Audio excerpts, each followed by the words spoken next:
Ah! There we go. It should be visible, audible. Hello! Welcome to the Vibe Zone. I will be your host today, as always.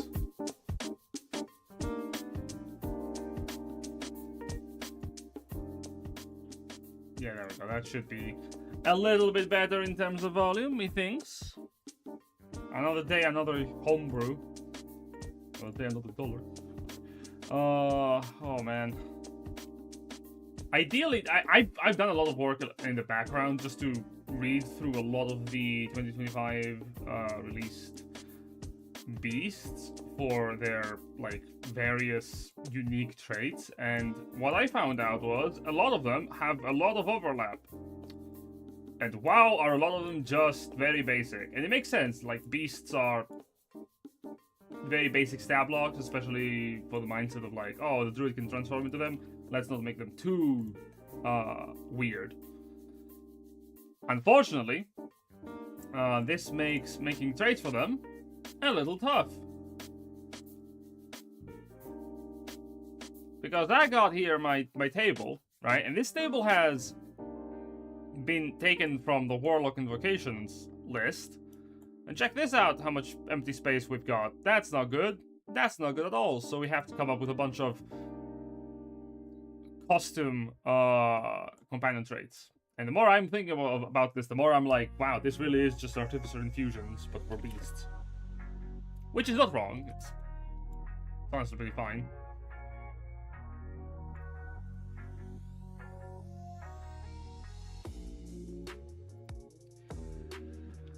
What do we have so far? To do a little refresh on what we've been through, we've got some abilities that are like action enhancers, we've got some passive traits, and we've got some traits that give you new actions and bonus actions and reactions for your beast. So, let's take a look here, and I want to start also polishing some of them.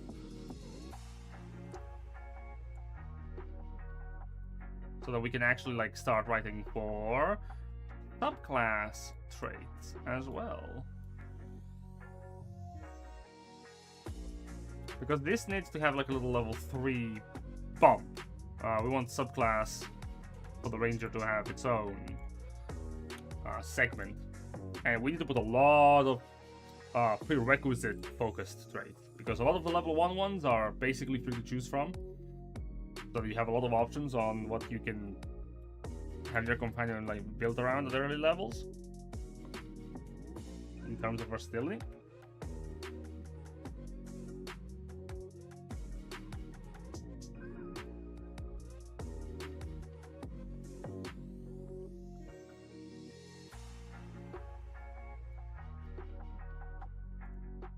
Effectively, what we need... Oh god, I wish I could just like click on that and it would open, but alas.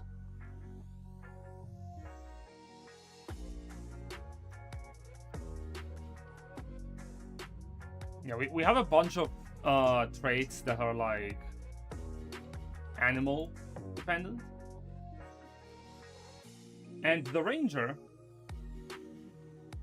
can have a companion that flies, for example, very early on, but then the companion doesn't have a lot of special things attached to it, because you get more traits, the ranger needs to be higher level. So at level 4 is when you can have like 2 different traits.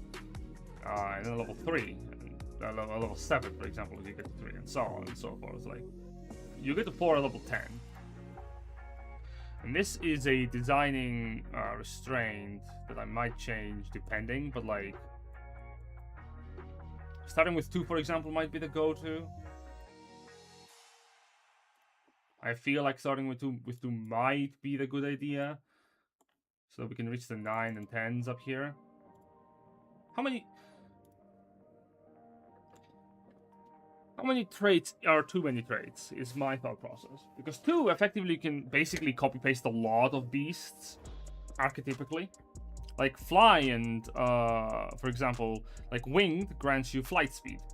And flyby grants you the ability to move around without being attacked. And there's also, I found out, I didn't know this, there is agile, the deer have this, And it's straight up flyby, but without the need for the creature to have flying. Wild. So I put it at a higher level because, like, requirement, because giving the beast of any movement speed, the ability to move around without opportunity attacks, is a little strong. And also it gives the identity for flyers early in the game to be very nimble. Very easy to avoid attacks of opportunity, so that's the design philosophy. We want archetypes to exist in a way that can be built, but the rest is up to the players and what they want to personalize on their companion.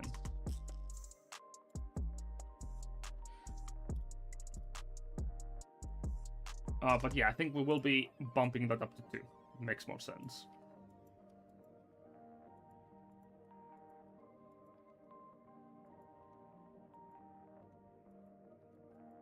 Whoop.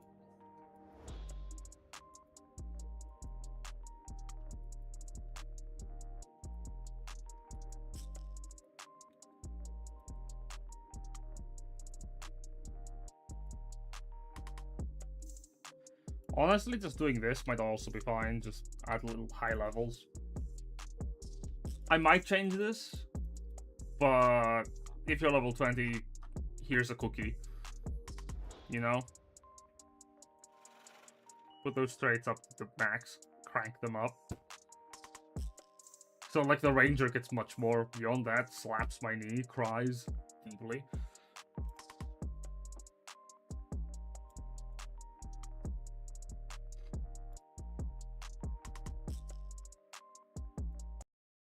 Let's put something else.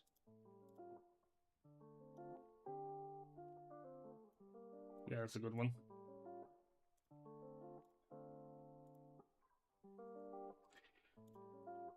Effectively,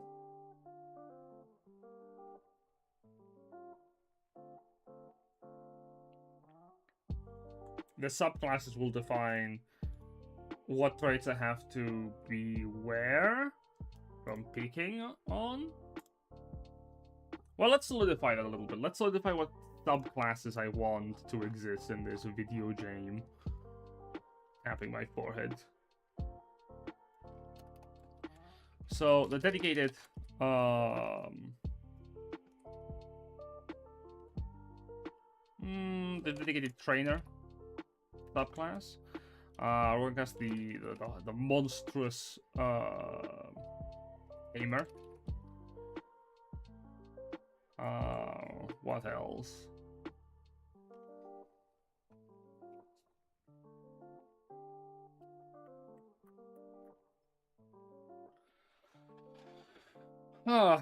I'm thinking the dedicated trainer might actually even be a mistake, because technically speaking, because a lot of people will default to a playstyle that they feel is fitting for their beast, like for their build, and it would only change it depending on the magic items they get, right? Oh, also another would be the I'm gonna say the Sith trainer, but like technically speaking, how do you call an animal that's like engaged in weapons, weapon wielding?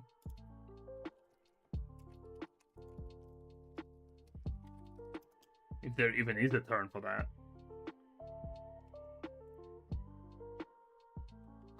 We can go with weaponized, I guess. Why not?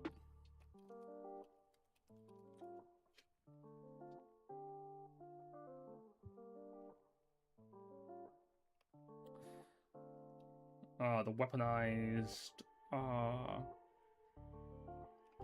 pet. These are all just alpha names. I'm just putting them just to keep myself in the fantasy of what kind of ranger with a pet sort of would entail.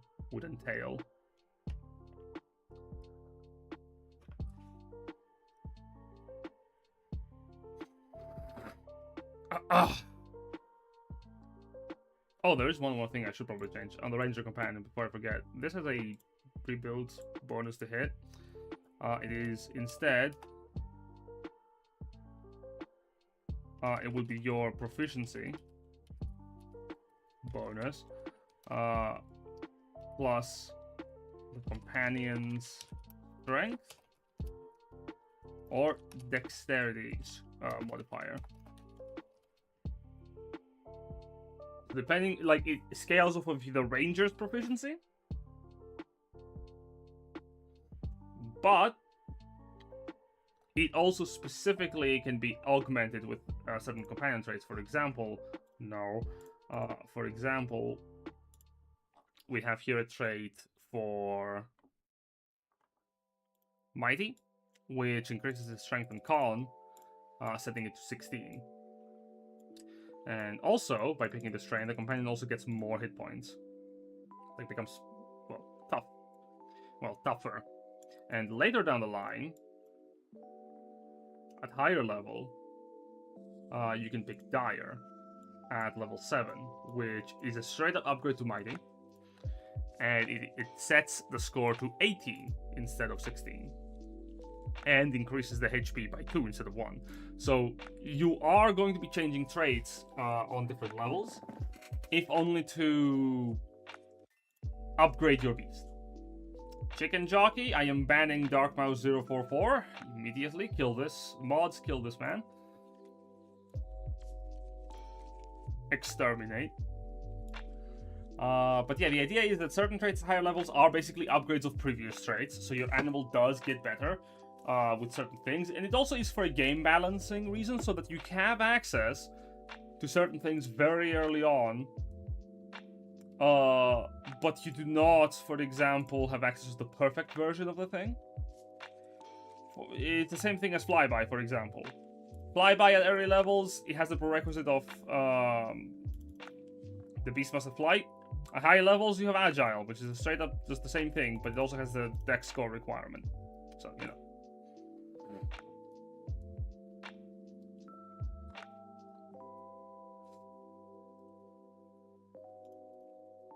So yeah, this basically your companion will always scale with something, and you can build it to fit the fantasy of what you are looking for. Hold on a second, that dwarf looks very familiar. Must be my imagination. Must have been the wind.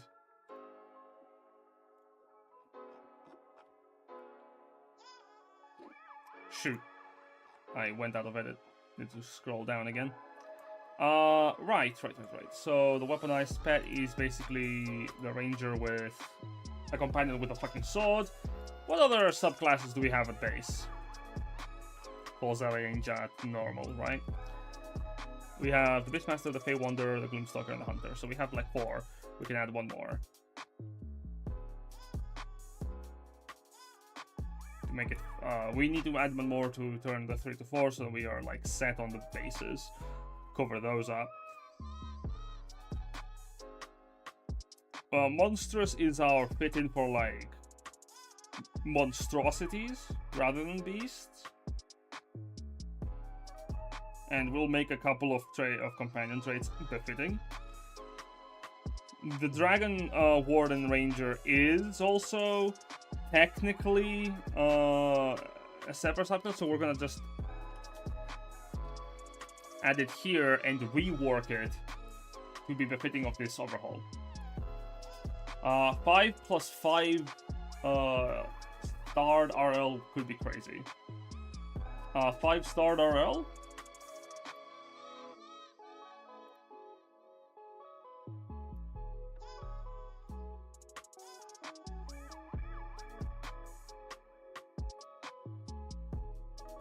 Oh, 5 plus 5 times your ranger level. I get it.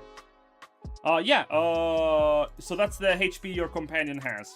Like when you gain it, and it that is just the base for any good summon. I'm not even joking. Like 5 times your level is the least you can give a creature. Adding a 5 in front of that just ensures that it doesn't also die. So at level 1, your companion has 10 hit points. At level 2, it has 15. At level 3, it has 20. And so on and so forth, right? And it scales really well. You know, it always gets those 5 HPs. It is basically the exact same as the, like 1 less than the average hit points the Ranger would get from a D10 hit die. So it's a little bit weaker on average than the Ranger. Unless... Because effectively it doesn't get the con score modifier on the HP base. Unless, of course, you put Mighty, in which case it will get some slight bonuses. I don't know if you were here for this yesterday, Dark Mouse, but yeah, we basically are overhauling the Ranger to be a companion-focused class. Like, the identity of the Ranger changes from this hodgepodge of shit. Oh, that's probably not good for the YouTube to swear this early. It's this hodgepodge of different things into, effectively, the guy with a pet. That becomes the identity of the Ranger. It's the guy with a pet. And the pet guy gets to basically have all the pet powers. Like, the focus is on your companion. Your Ranger is good with things. Like, it still gets abilities. You get extra attack, you get more movement speed, so you can move around the battlefield easier. Ability to climb and swim, so you're not behind your pet. You get some proficiencies with skills that you can use, and you're really good with them. Oh, why are you... Hold on. Oh, right, I'm reading off the other one. I think it's the same thing, actually, for those as well, right? Yeah, it's the same thing. So a lot of things are the same. I replaced, for example, roving here, however, just being a standalone for some reason, into empowered rents for your companions, so they can bypass certain resistances to slashing damage or what have you, instead of being able to deal force.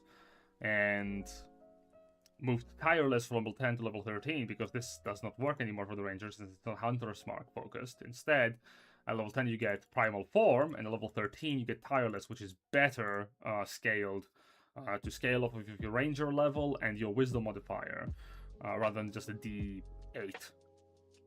So you always get some extra temp HP at the start of every fight, because it's also not an action, it's when you roll initiative. So you can choose to give yourself some extra HP when you enter into a fight, which is very good. Both you and your companion get that extra HP bump, right? At high levels, this is actually pretty good for multiple fights, and as I said, like in the previous stream, not as good when facing a single big battle every session between long rests. But for your standard D&D gameplay, you can get a use of this at least twice per long rest. For even on the wildest of DMs, you will get this benefit. And of course, the exhaustion applies to your companion as well, the reduction, because why not, right?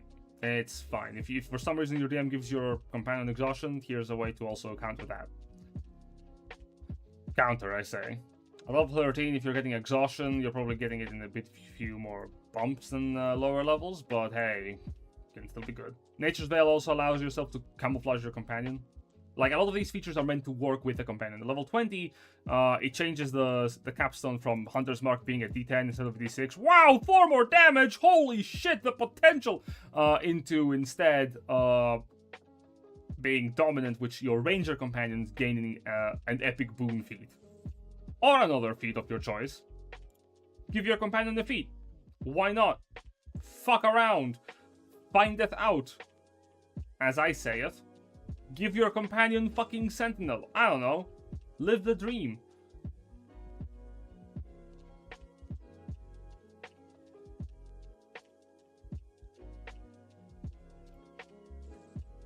Yeah, that's the ideas. So, we have some concepts for subclasses set.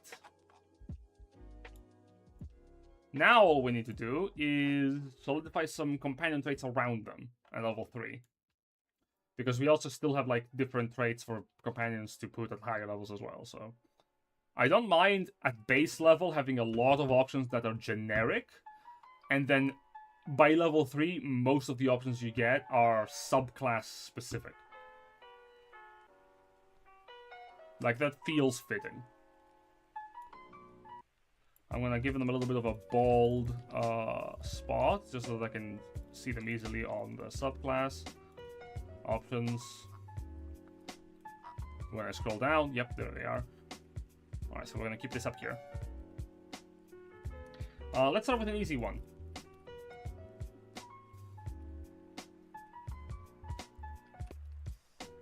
I believe in Fistbands, the subclass is called the Drake Warden. Yep, it is the Drake Warden.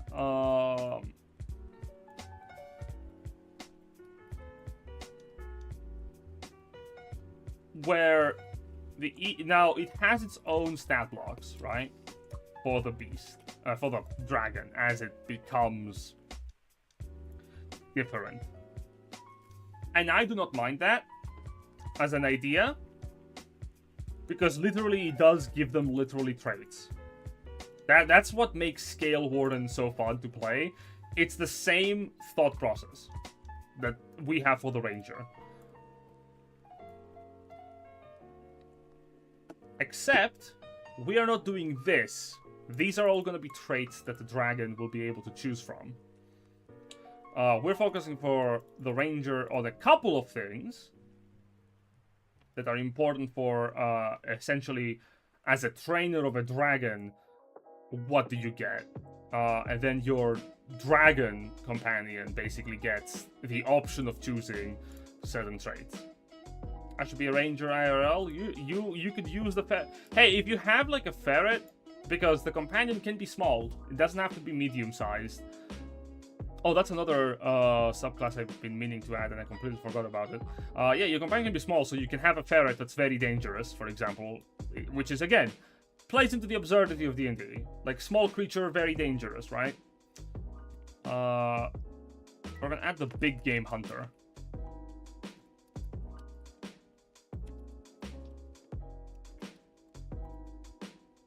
I've been thinking of that one as well, which is basically a ranger who has just a big companion. That's it. Your companion is basically just a big creature.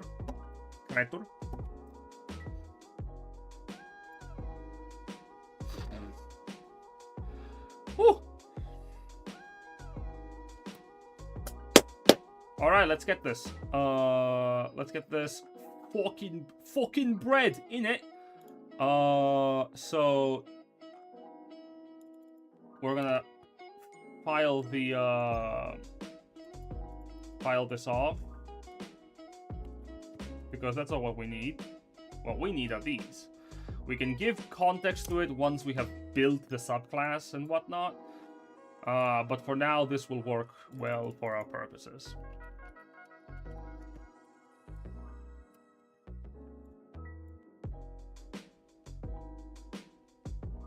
We use the friends. I do have a pet ferret. You do have a pet ferret. And that's the idea for the ranger. Like, it's the guy with a pet. That's the thing. So, we're gonna also change that because it's a little bit of old PHP. If we look at the primal,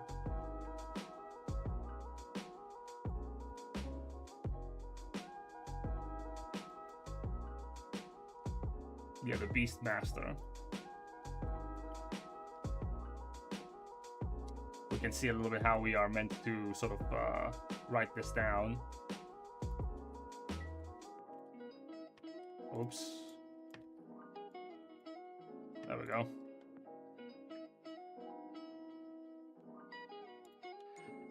You have a natural connection to dragonkind.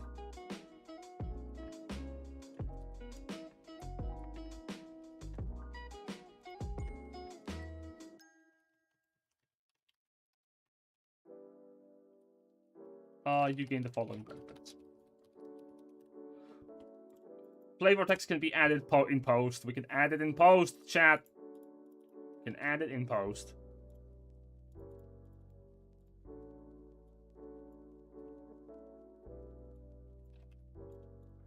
You learn the thaumaturgy cantrip, which is fine, whatever.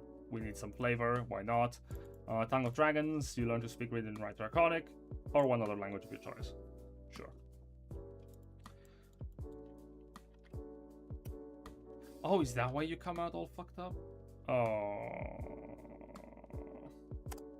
So let's save our progress, because I was about to do a stupid.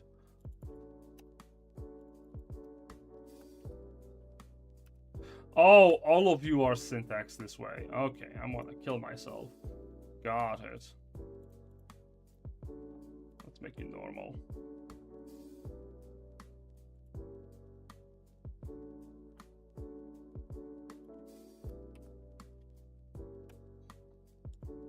Why?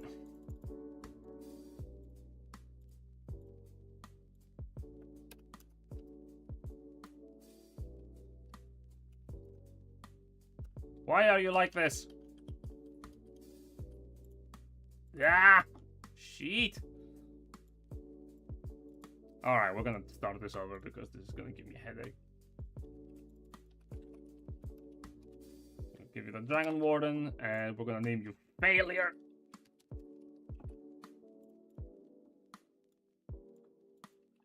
Failure of a character sheet.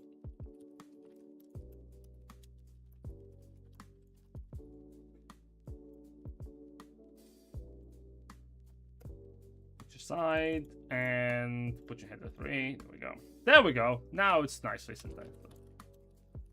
Ah, it grants me so much pain because I could fix it somehow, but Roll20 is always a little finicky like that. But don't worry, once this is done, I'm gonna publish it for people to be able to use it for free from PDF, so you can copy everything without issue.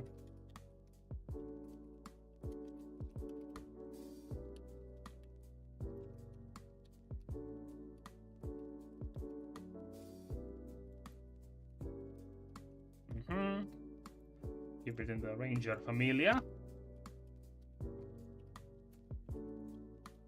That's what my father said. Son, you can be whatever you wanna be, but if you are a Ranger, at least keep it in the Ranger family. Get yourself a pet. A nice big wolf. Here in Durotar, we prefer our wolves. Don't get a horse, son. That shit's fucked. Jack comes out of the screen to punch me in the face. What will happen if I monster house you now? Would the SWAT break down your door? If you monster house me right now, we'll end the stream. Check the text spacing. Yeah, I can check the space. It is the Roll20 handout. It's a spaghetti of ass, so I'm not gonna mess with it. I'm just gonna continue as I was. So, at level 3, you also get Drake, Dragon Companion, we'll name it. We're gonna put a thing here. Ranger Companion becomes a reflection of your draconic connection, and now resembles a proper dragon. It becomes dragon instead of a beast. Like, that's the base. Your draconic companion now is a dragon. Congratulations, you've started that process.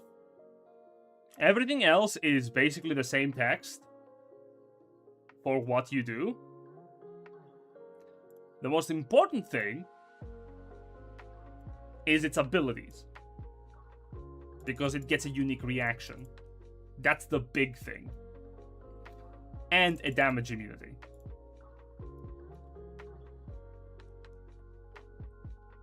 Like, it has Draconic Essence, which grants it the immunity, and it has Infused Strikes, so that's what we're giving it. It gains also the following right?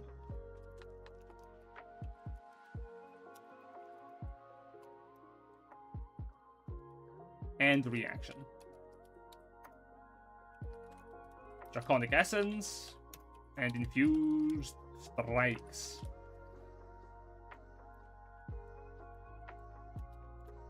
Like, the fundamental math don't change. But, and the idea, like, the math don't change, but the concept is different now. We have a different, like, fucking thing for it. Also, you can see here, like, at level 3, your companion has, like, 5 hit points, which, like, huh? That shit dies so fast. I can kill it with one blow. I think it actually has a specific, like, mention here for it, right? Please tell me so. Wait, check the level 3, the proficiency bonus 3 one is different. Now, why are you 5? Oh, 5 times. Yeah, that's the thing. It's 5 plus 5 times your ranger level. Okay, so I was, yeah. It is the fundamental good number for hit points on summons. Keep it lower than the player, but not so low that you make them roll their eyes when their companion dies every 5 seconds. It needs to have chunk, but not enough chunk that the DM wants to choke you. We call that the CCC method. Cereal, yes, exactly. You get it.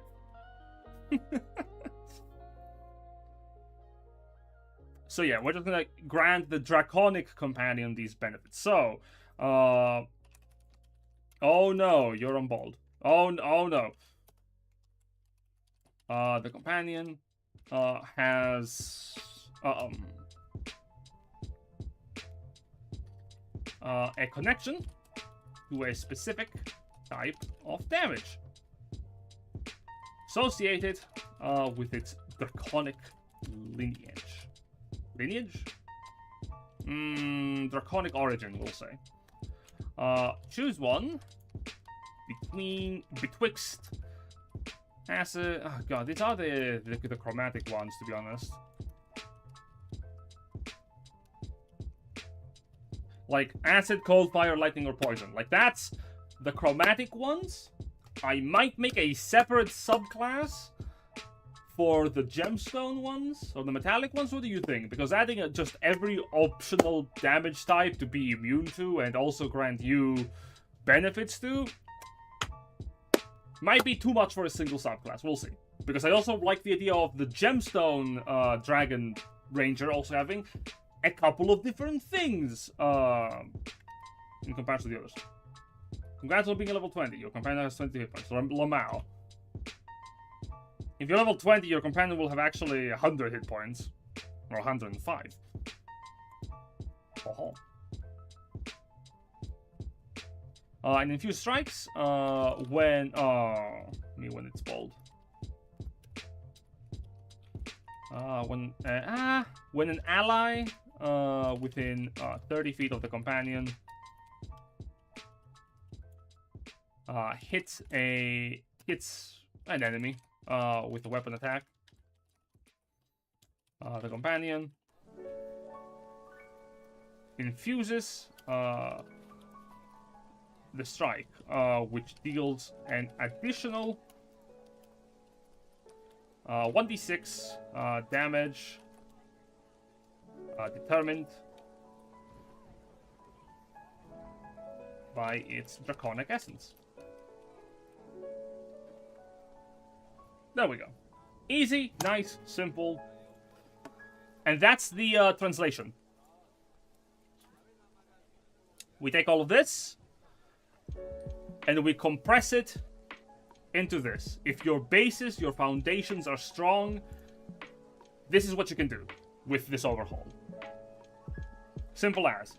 And these are not these are add-ons that the dragon just gets. We will add also some draconic traits to go alongside with this. A couple of ones. We don't want too many.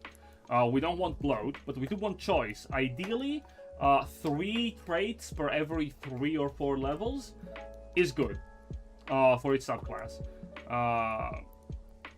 2 or 3 actually, not 3 or 4. Just new ones, so that the player can choose between new ones rather than being railroaded down a path.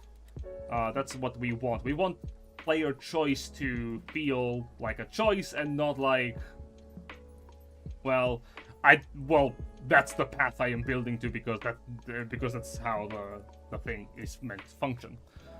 Can you tell I love roguelites? Wow, who could have fucking guessed that? At level 7, you get Bond of Fang and Scale. Wow, I didn't know that the Toothless movie. Sorry, I didn't know that the Primal show had a showcase in the Drake World, and that's crazy, dude. Blah blah blah. Sorry. Okay, so this grants you flight. So if we look at our companion traits, we have winged here, which is a level 1, you get that. So we are going to have a new trait add-on.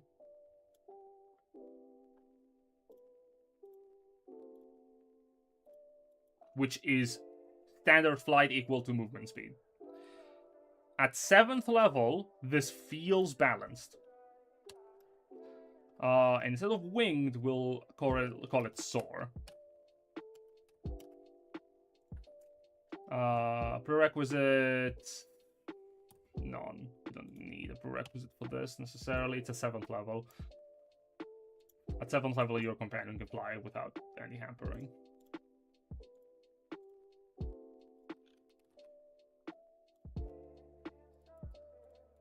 We take this, we slam it here. Put this in front for level 7. Equal to its walking speed. Now you might say, what's the point of winged if soar is basically that but better? Well, that's the level requirement. Once again, at level 7, your companion, you can choose for it to be able to fly good. Oh, yeah, I need to do that as well. Yeah, there we go. You can choose for it to fly good, or you can have flight at lower level, but not as good. Because a lot of people have trouble with flight at early levels, especially for player characters. This is a way to sort of balance that. It's not perfect flight, it's not fantastic flight. And the Ranger has ways of having the creature catch up with enemies if they spend their own turn economy with the bonus action to command the beast to gain the benefits of the dash action, for example. So you can catch up with flight enemies that are flying away. If you're talking like an open space open air battle, if for some reason you're fighting an open air battle in the skies at level 1 or 2, well, you have options. This scenario won't come up, but at least you have options. If it does, in your theoretical mindset space, you overthinkers, and I am one of them. We are all in this together. So yes. Your companion grows alongside you and gains certain benefits. It gains the soar companion trait to start with. Alongside and the following.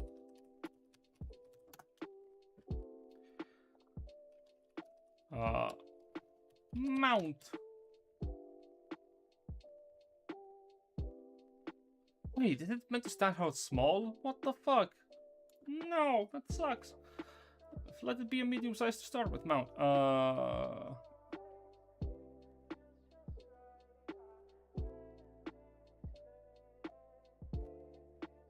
Well, we can probably have Mount as a companion trait as well. Actually, now that I think about it. But...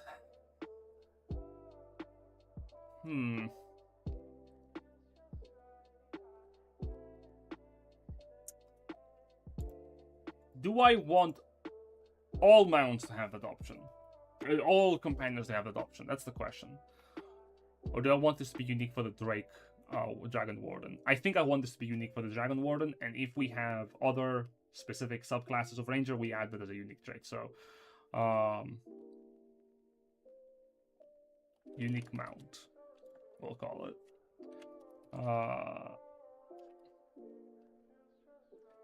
You can use the dragon, the companion, apologies, as a mount. If your size is equal to or smaller than its own. Well, we're gonna put the requirement also. While you are on your companion, it can't. Oh well. It cannot use the flying speed. It cannot fly. There it is. Simple as. Sure, we'll put in the requirement. Why not? Just to showcase how easy it is to translate this. Magic Fang, we're not gonna put... Oh, wait, no, it's different. Infused strikes. When the companion deals damage with an attack, it deals an extra 1d6. 1d6 at level 7. No, we're gonna put 1d8. damage of the type chosen for its draconic essence. Resistance. We're gonna call this shared resistance. You gain resistance to damage type chosen for the companion's draconic essence. Great.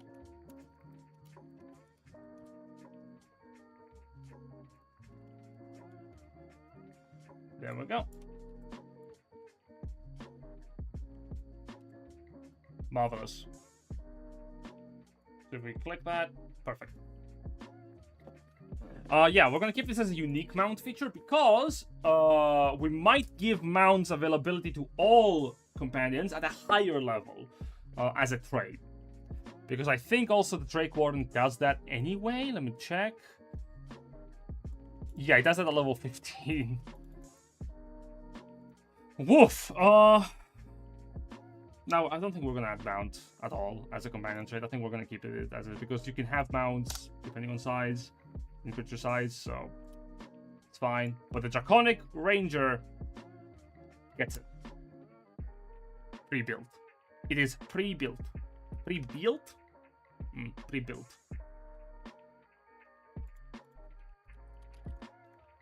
Level 11 we get Dragon's Breath.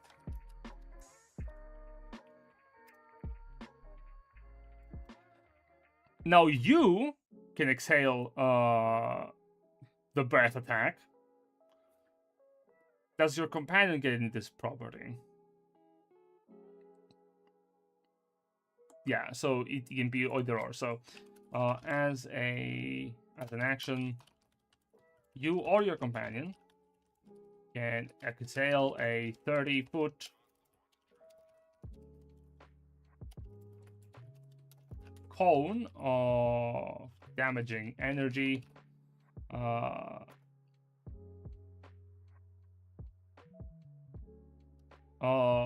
The damage type can be either acid, cold, fire, lightning, or poison. No, it doesn't need to reflect your choice for Draconic Essence.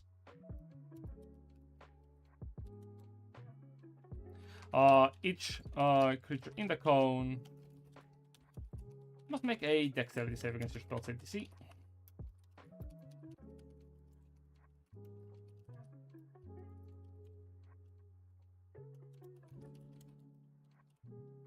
$86 damage on a failed save, or half as much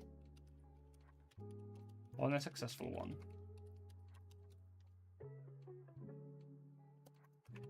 Damage increases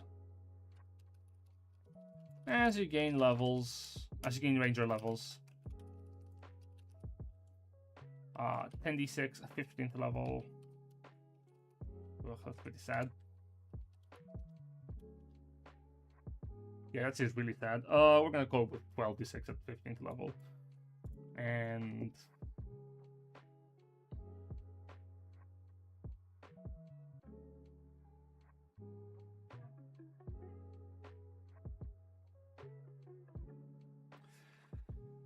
$16d6, 20th level. Give him a little bit of a powerful capstone, you know? Why not? Now, once you use this feature, you can't do so again until you finish a long rest. Unless you expend a spell slot of 3rd level or higher to use it again. Smile. So there you go. At level 11, your dragon can use a dragon breath attack, which scales a little better, so that it actually deals some decent damage. Requiring your precious spell slots to use is honestly fine, I guess. Suppose. So that's the Drake Warden. We're gonna leave it untouched for now. For the homebrew, I might change it later, but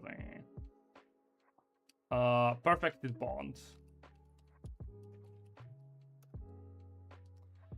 The Pinnacle with Spiral.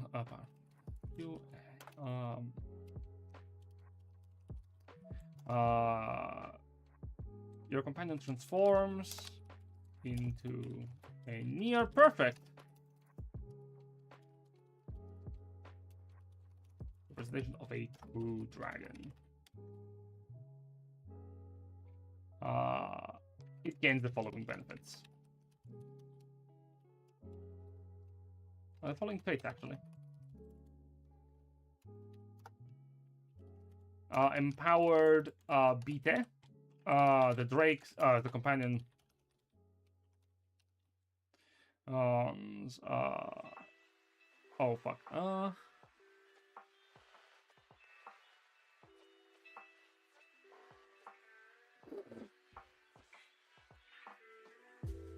Man, at level 15, dealing 2d6 extra damage per hit on 2 hits a turn is like, whoa. That's pretty strong. Careful, he's wielding a great sword, beware.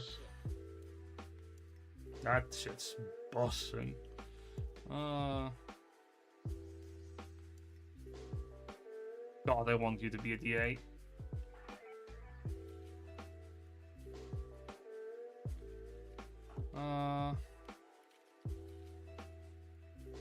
Oh no, wait, that's for the allies. Oops. Go back. There we go. Copy that. Put you on a nice readable point header. Yes. An extra 2d8.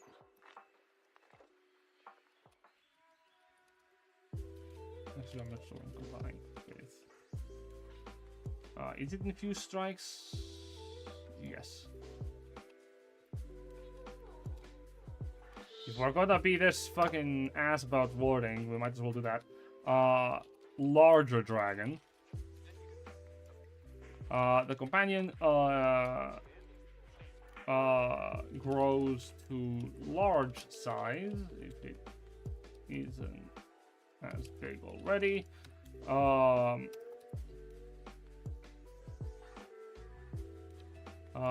When you mount your companion, it is no longer fine. It is no longer prohibited from using the flying speed of Bond of Fang and Scale.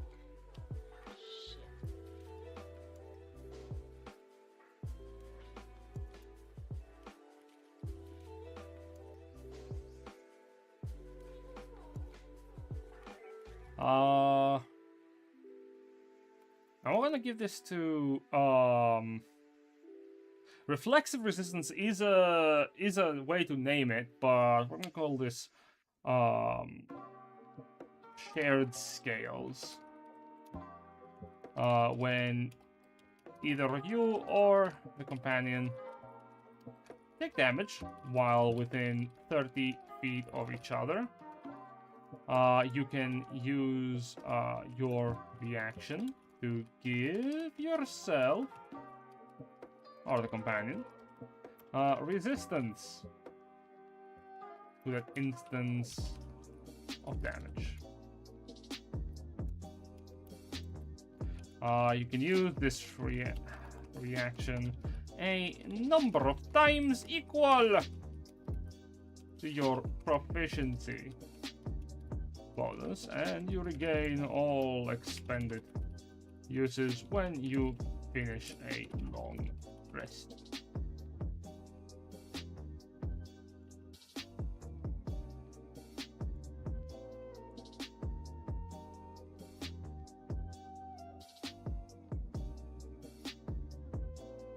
I'm all fine. We'll keep this as is because I have thoughts, but this is effectively not even a rework. This is a translation of the Drake Warden into the companion setup, and it works because it's basically the same thing. like base wise. This is like a dragon companion, right?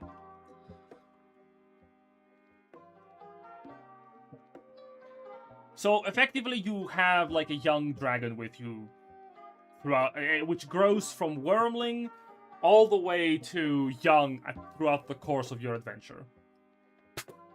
And we will add some companion traits to help make that fantasy feel more achievable at high level play. But for low to mid-tier gameplay, this is what you get. And it's not bad, it's pretty good. It gets a bunch of free shit as a companion that you don't get necessarily, but you also get to do some free interesting stuff, like you can breathe fire, you can make a dragon's breath attack as the ranger at high level. At low level, your companion gets some resistances, as well as like some additional DPS in the form of using its reaction for stuff. Which I should probably...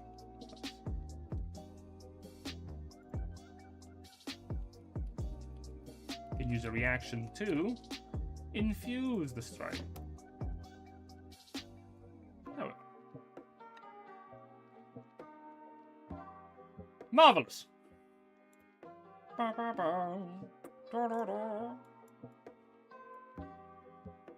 So let's give it some traits.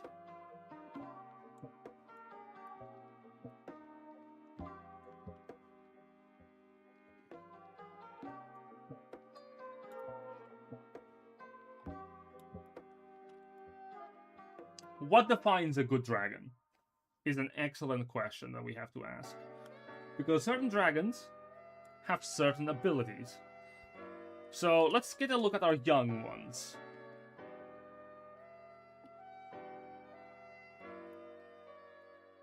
Let's take a young red dragon, for example, right? If we look at the stat block,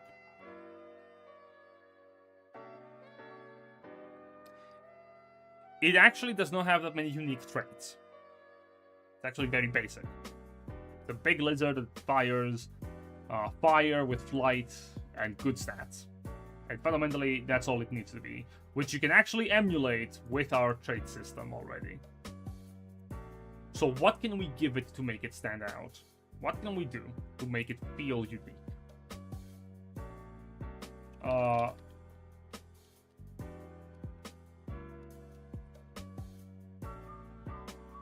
So that's how we put a prerequisite that makes sense.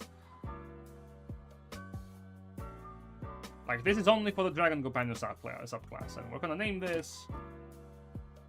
What's a defining feature for a good dragon? Like, conceptually. When you think of dragons, what are some things that you think about that's not, like, too basic? That's unique to the dragon?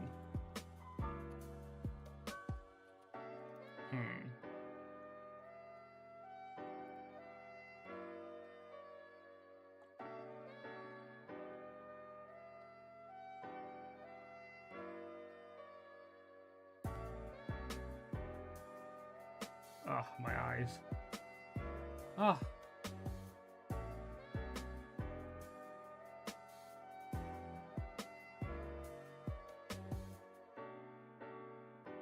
When I think of dragons, I think of magic.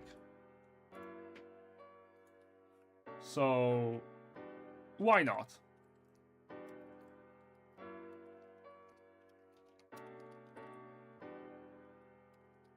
Innate spellcraft, we'll call it. One of your companion's traits allows for the companion to cast fucking magic. That should be at higher level. So we're gonna take you and put you at a higher level of play. I'm thinking level 9.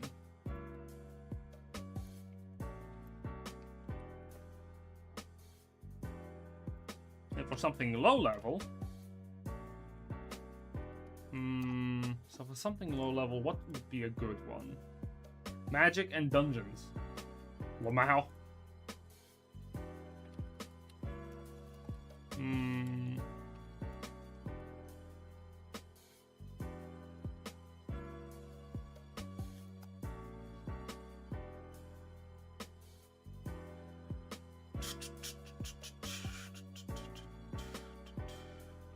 What would be some interesting abilities for a dragon to have?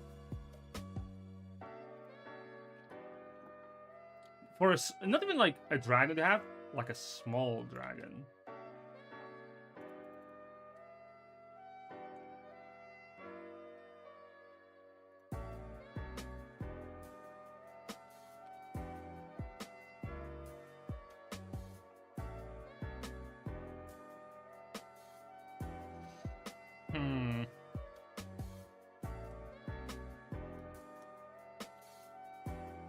That would be interesting, actually. What about like an because my thought is like, okay, what if the dragon is supercharged by the element it is immune to when it is struck by it? So AoEs are good, actually.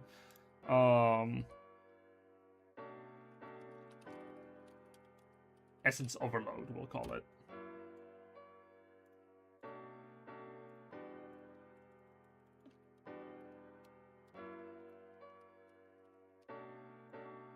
And it doesn't have to be just for, like, dragons, for example. It can be for other things, but we're going to keep it for dragons for now. For the purposes of our test. Grab you. Shut up. At level 3, Dragon Companion. Subclass. Whew! So, let's say the dragon... the companion... can not store. It's like it mirrors, it reflects. Dragon can reflect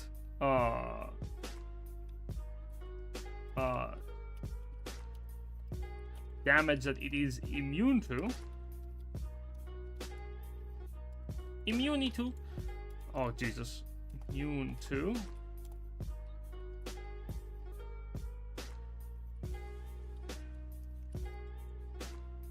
By spell or by a spell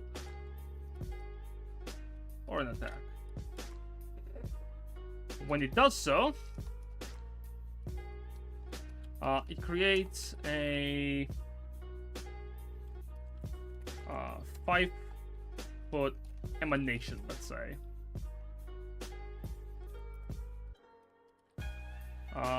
Which forces each creature in it to make a Constitution saving throw against your spell save DC.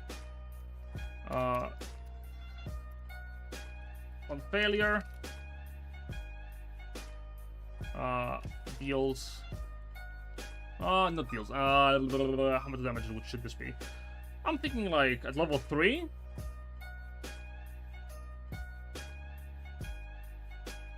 I don't think it should be a lot of damage, so 1d6 is fine. 1d6 is so fucking low, though.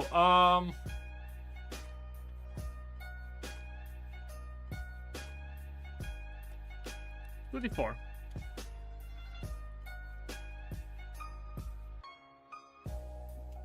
Type the companion. The same damage that,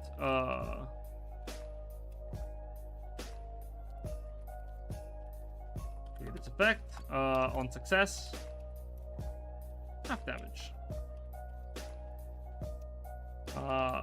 The damage increases as you gain ranger levels.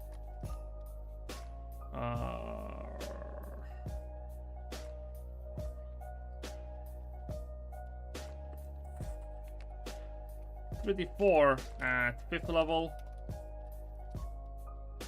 64 at 10th level. Snapping my fucking spine. Is 64 good or bad?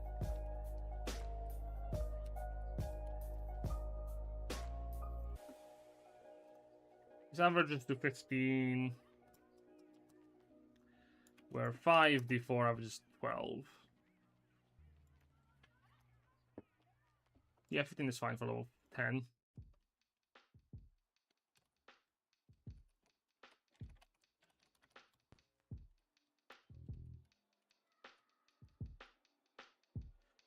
There we go.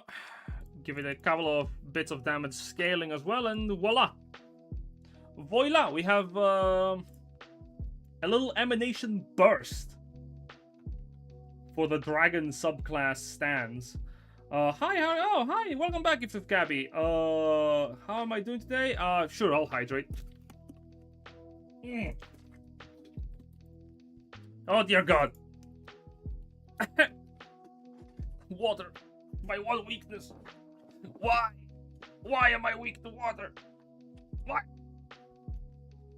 Doing good. We are working on translating stuff for our companion subclass. I wrote down a bunch of traits from different beasts and whatnot, and we're sort of expanding it by figuring out what our subclasses are. And one of our subclasses was the reworked Scale Warden into the Dragon Warden. And basically it was a very minimalistic rework because the Scale Warden already had like a companion, like as the idea of it.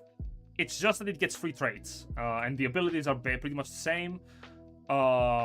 Just a couple of numbers rebalancing because I feel sad when I see D6s as the modifier for shit that is like supposed to be cool. Wow, 1d6 for example, extra damage at level 15. That shit is useful. And put it at d8 at least. Like d8 is cool. D8 is cooler than the d6 Monopoly dice ass. And now we're making costume traits to add on top of other traits that a companion can get, because the Scale Warden, the companion, was pretty flat in terms of what it could have, especially like at low levels. But you can customize it beyond just the customization abilities of the standard companion traits. Like, sure, you can make it like a pack leader, which allows it to grant advantage to the first attack made by an ally, for example. Like it's a dragon that leads the fight. Maybe this dragon is Serpentine and it can constrict its foes if you wanna make it a little bit more unique. Another one? God damn it! Fine.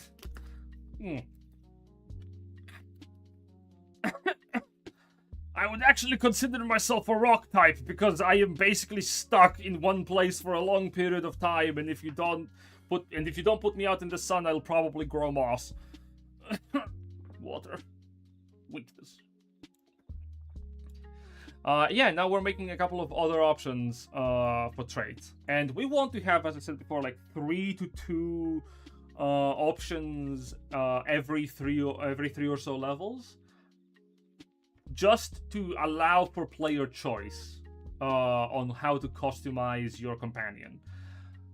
Because effectively, already, we have enough that you can actually make some pretty kick-ass designs. If you fucking watched How to Train Your Dragon... Stop giving me water! Ah! Ah! So much water. Oh god. But if you've watched like How to Train Your Dragon, effectively the idea is that yes, your dragon will be very unique, even in the standard of other dragons, like chromatic, metallic, what have you. You can have a red dragon that can swim, right? You can have like at very low levels. At level 3, your wormling effectively can be a stealth striker that can prowl, move around, and hide. It gives it like an identity. It makes it unique. It gives it some flavor. How does one say? And our first one for level 3, unique to the subclasses. And going forward, at level 1 you have a bunch of standard ones that most beasts share that have access to. At higher levels, I want most of the options to be subclass specific, if we can get away with it. Where did you come from? Oh, perfect. We are in paradise now, I guess. Fair enough. I want them to be unique to the subclasses. We're gonna have obviously a few other ones, but that are like standard. But most of them, I want them to be unique to the subclasses at a certain like level onwards. So that's one. We want at least 2 more for level 3.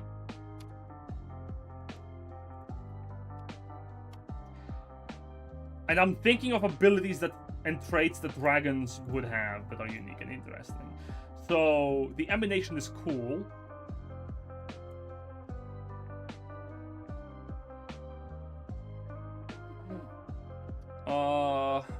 What's another one?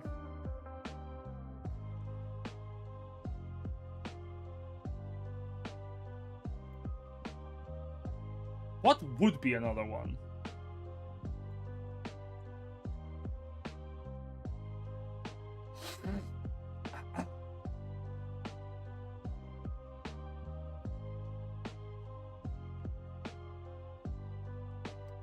Thinking thoughts.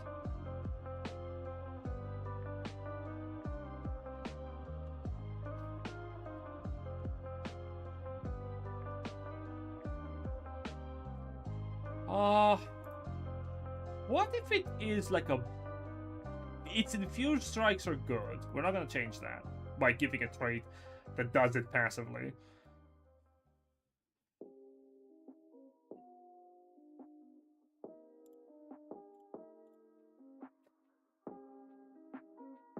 But we can interact with the environment. What if every time that the companion like attacked, it damages the terrain? That would be an interesting thing. So let's go with like damages the terrain to make it difficult terrain is my thought. Make it harder for foes to run away or move while the companion is nearby. Sort of like a tanking feature. So let's make this like not clumsy.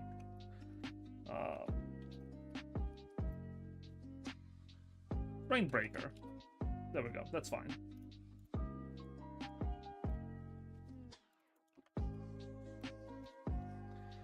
Let's limit that.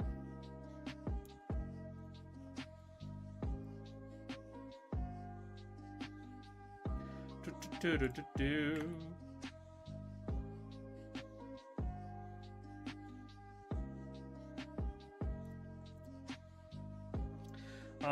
companion can shape the terrain around it when it strikes. Terrain around it while in battle. When it strikes, well, when it makes a weapon attack, while on the ground, all terrain within 5 feet, within a 5-foot radius of it becomes difficult terrain until the start of its next turn.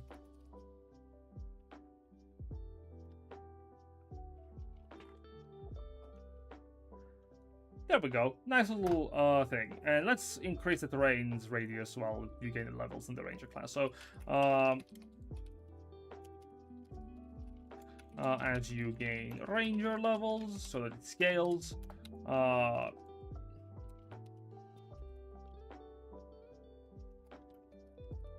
think it actually is like written like this.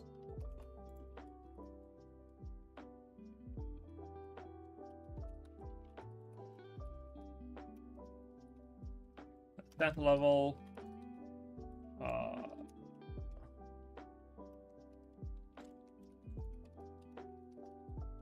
and 30-foot radius at 20th level. So, like at 20th level, your companion like slams the ground with its strike, and it fucking cracks and breaks with each blow. That shit is good. That shit is thematic, right?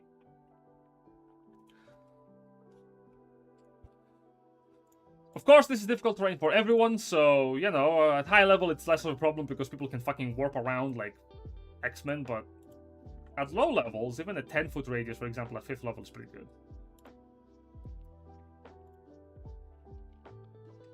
The companion cracks and breaks. Brother, I am... English is my second language. I do what I can with what I've got. Don't you make fun of me.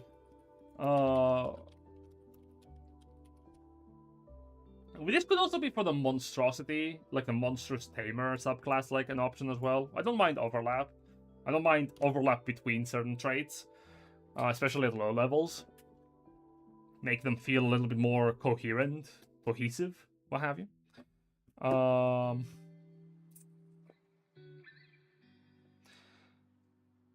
Ooh, that's what I should have also for the handouts, like tie them in. And I need one more trait, one more draconic specific trait to add on our bases.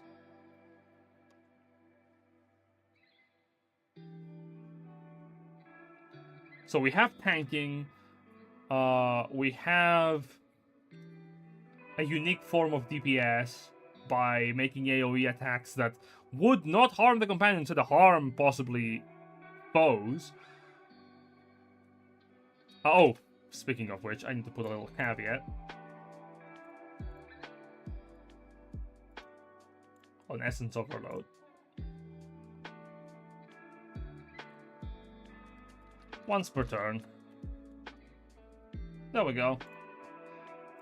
Don't forget to put your little caution rails when you can.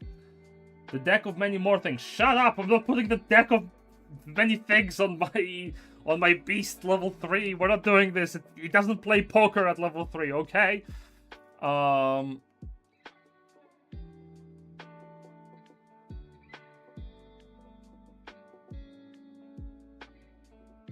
Ooh, actually, what defines dragons? Ego. Ego defines dragons, so let's give it the ability show off as a trait, as a treat.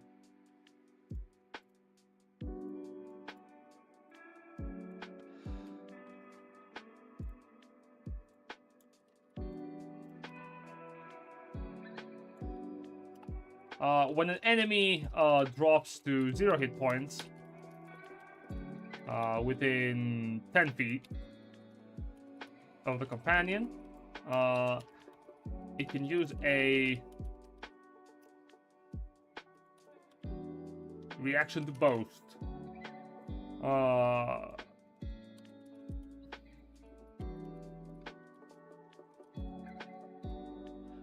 Forcing each other within 60 feet of the companion that can see or hear it, to make a wisdom saving throw against your spell save DC. On a failure, it gains frightened.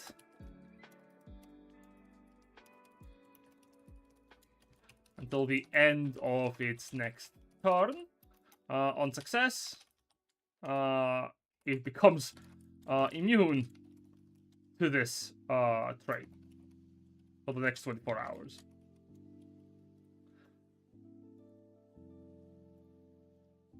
Either show off or boast.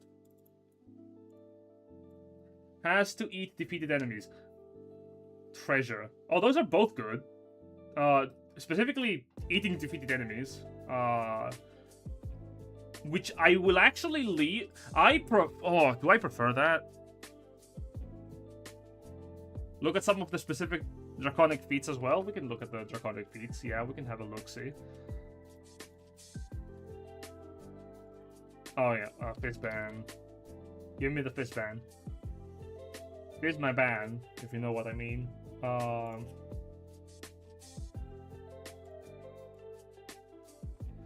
I like the idea of has to eat defeated enemies.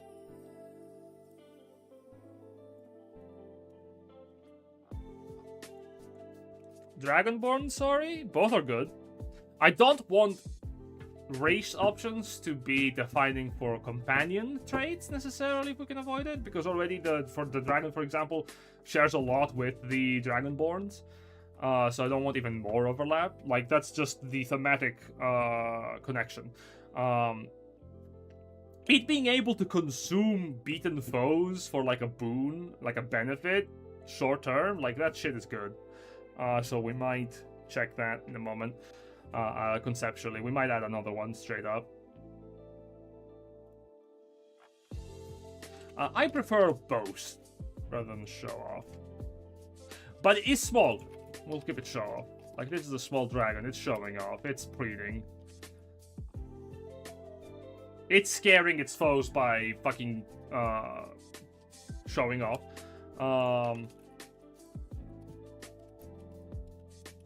And we're gonna possibly just add another one, because I very much do like that.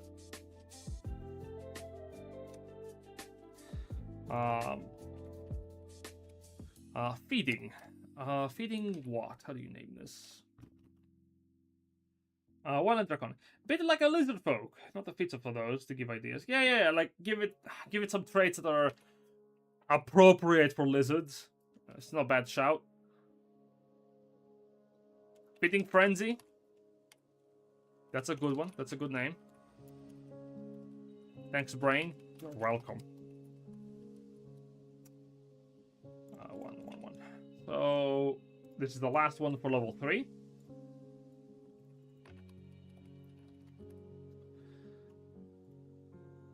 Young companions gotta eat.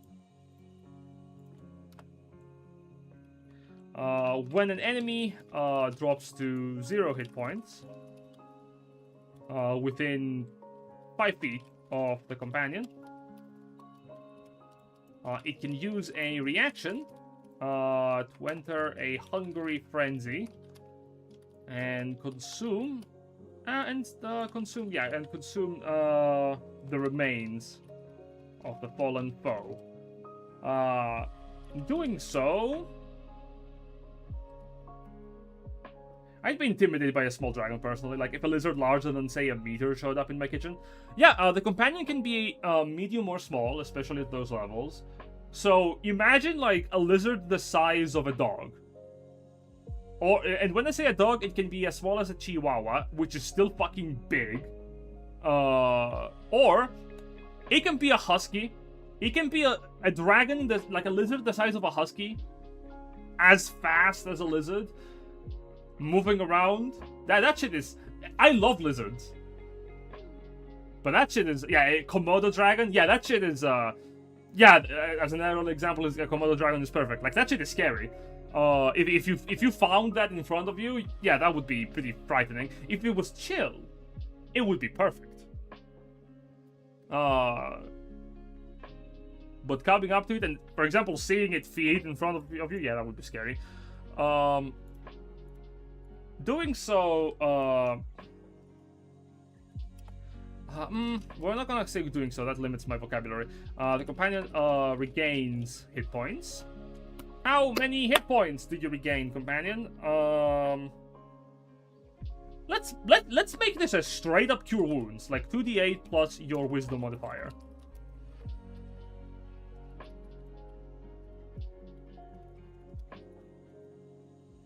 Like, this is a... I don't fuck with alligators. Same, dude. That shit is... Them lizards. There's a reason why those guys are still around, and they've got them connections to dinosaurs.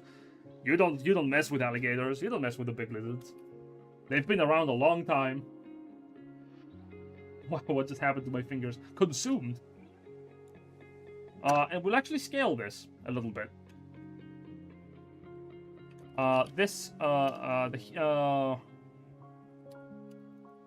The healing improves as you gain ranger levels.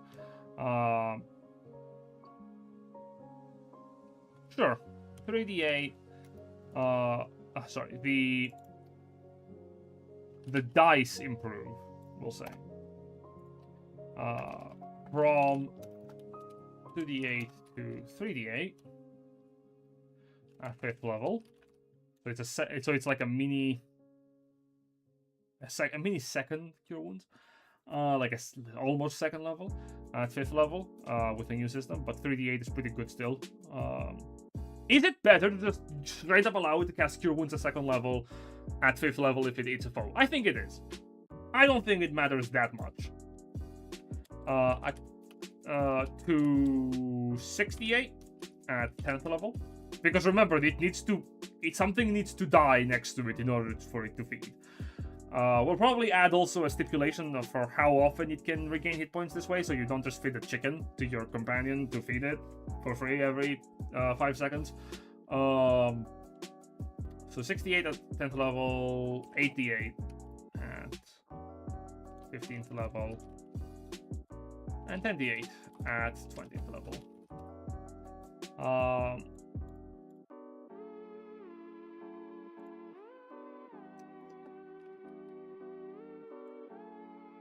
I think I'm gonna add it beneath this.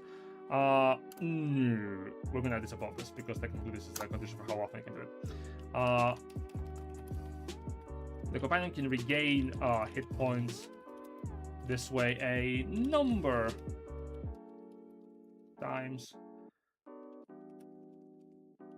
to your wisdom modifier, regaining all uses when you finish a long rest. This is a very wisdom heavy ranger, like even more so than standard ranger. Did I just skip cancel? Heals myself. Oh man, one moment, I'll add those back. But yeah, this is a very wisdom focused ranger, because a lot of your things are so wisdom focused, and since you're not really that focused on fighting anymore with your hunter's mark, it incentivizes you to really lean into your features.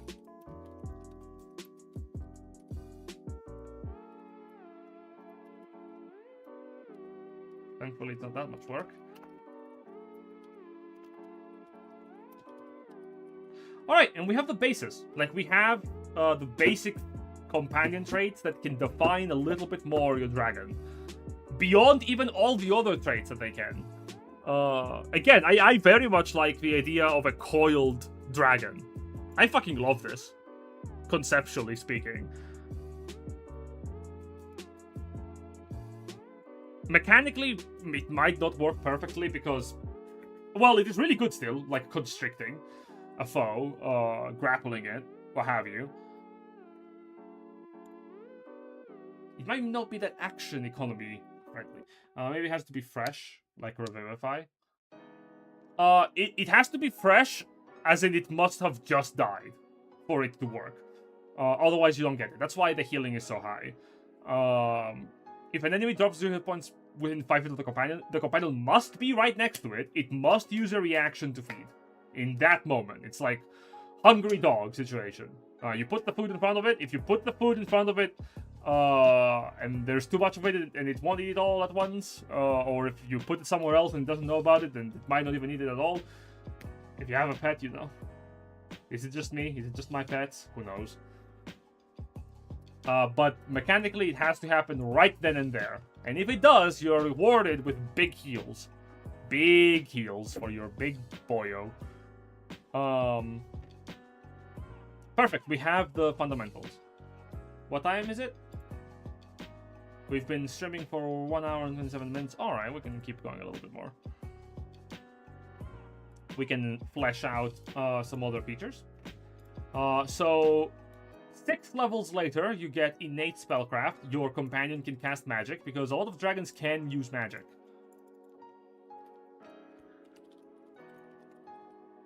So your companion can cast a spell, effectively.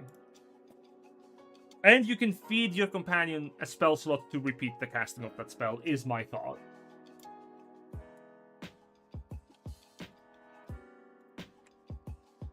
Level 9. Can innately cast magic in the form of a spell that it knows. Choose one spell from which spell list? I want to say Sorcerer.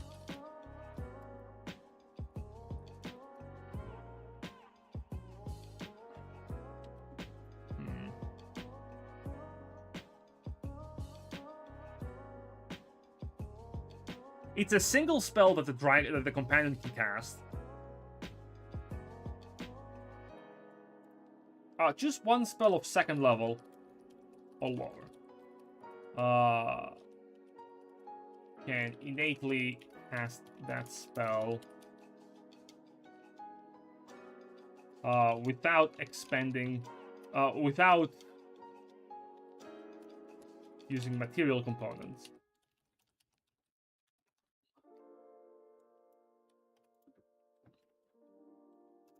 The companion can cast the chosen spell this way a number of times equal to your wisdom modifier.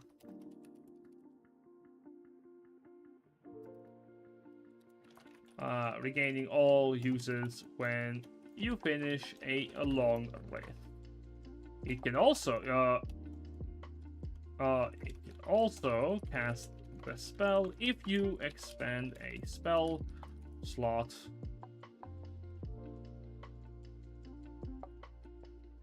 appropriate to the level of the chosen spell. Of first or second level. Lower at second level. There we go. So it can choose a level 1 or 2 spell, and it can just cast it. Cast it a number of times equal to your wisdom mod, or you can cast the spell if you expand the spell slot. You can also change the chosen spell when you gain a level in the ranger class.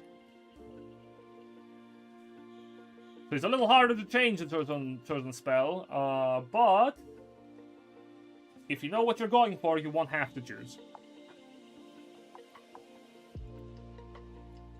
And there we go. Innate spellcraft. And this opens up a lot of doors. Like, there's a lot of funny magic spells you can use. Especially since it's not, like, restricted.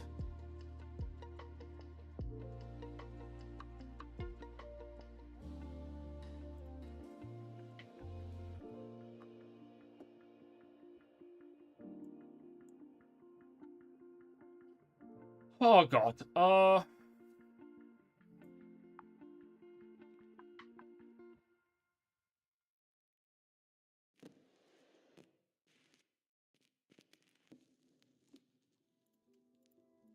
What more? I want to add one more 9th level one for contrast.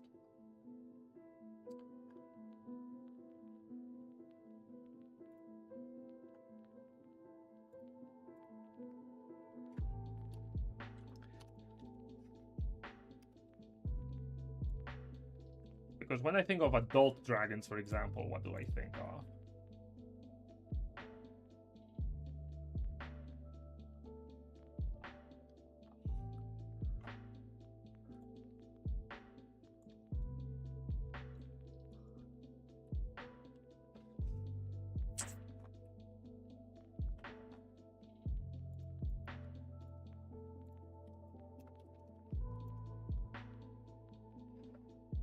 Oh man, what would be some nice good shit?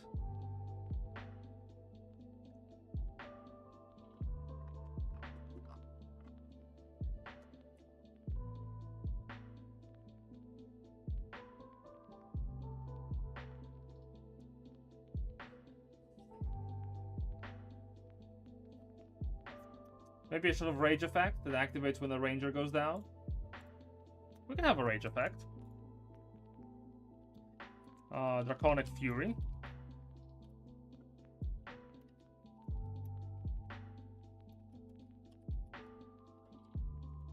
I like that.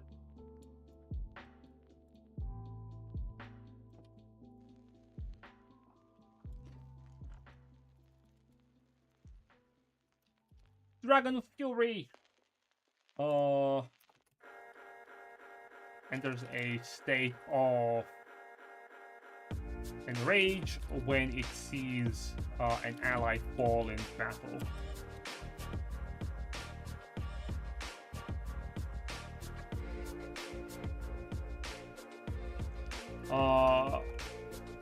When the companion sees an ally within 120, 100 is too long, 60 feet of it, be reduced to 0 hit points, you can use a reaction to enter a state of rage for 1 minute.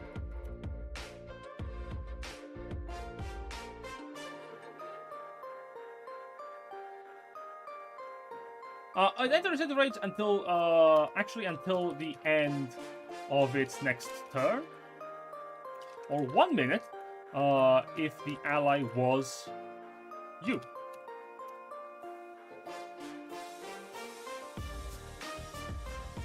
There we go. We're gonna give it, of course, the specifics of rage to define it. While in a rage, the companion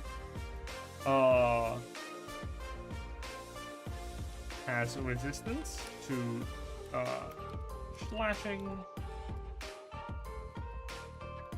bludgeoning damage, and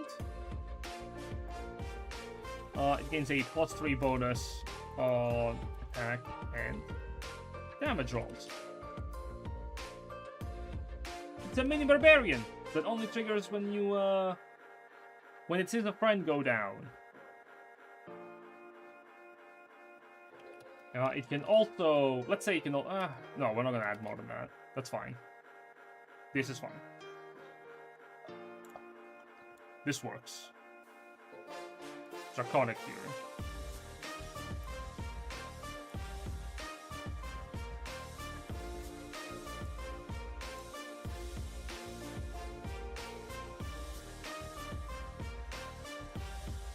Actually, we're also gonna give it a little heal.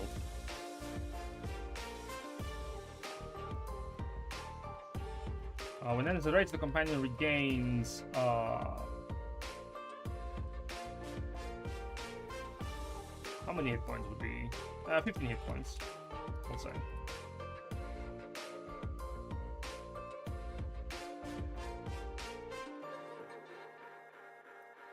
Once per short rest, we'll also have it.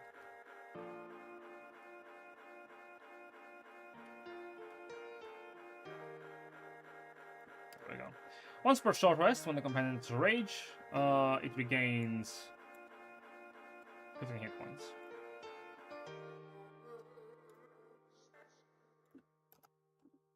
And while in the rage, it gains these benefits. Perfect. Thumbs up. So it can actually stay fighting a little bit more when it enters a rage.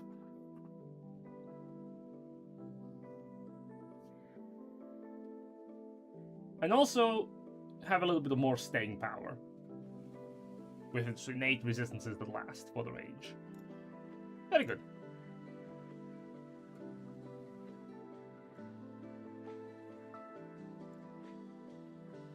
Gives it that anime back, like comeback fury. All right, what time is it? Almost 6. I think we're on the 1.5 hour mark. This is fine. We did a little bit more work. We can continue doing work as we progress. This is good. This has been good. We got a little bit of homebrew done. Once this is all done, by the way, I will, as I said, upload it all into a PDF and just make it available for the public. Hell, I might even make a video about it. And people will be able to use it wherever, in any games they play. Thank you all for coming over to my little design session. I hope you had a good time, and